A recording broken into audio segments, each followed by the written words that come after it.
আমি রাস্তার পাশে অযত্নে বেড়ে ওঠা অবহেলিত বসন্তের এক ভাটফুল।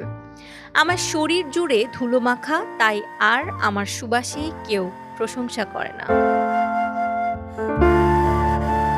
কেউ বলে না তুমি আমার প্রিয় ফুল। ফাল্গুন থেকে বৈশাখ জ্যৈষ্ঠ পর্যন্ত প্রায় সারা দেশেই ভাটফুলের সুবাস ও সৌন্দর্য আমাদের মাতিয়ে রাখে।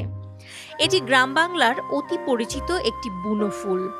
বুনো ফুল যে কত সুন্দর হতে পারে তা ভাটফুলকে দেখলেই বোঝা যায়।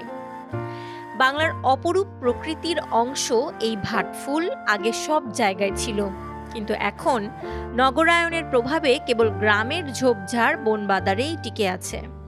রূপসী বাংলার কবি জীবনানন্দ দাশ বুনো ভাটফুলের সৌন্দর্যে বিমোহিত হয়েছিলেন। তার একাধিক কবিতায় এই ফুলের নাম এসেছে।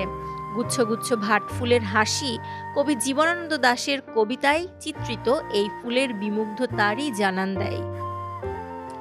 এখনো কিছু মানুষ ভাটফুলকে শুভ এবং মঙ্গলকর মনে করেন।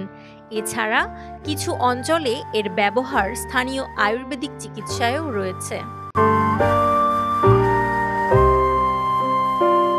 আশরাফুল অন্তরের পাঠানো তথ্যচিত্রে জান্নাতুল মাওয়া, ধূমকেতু নিউজ।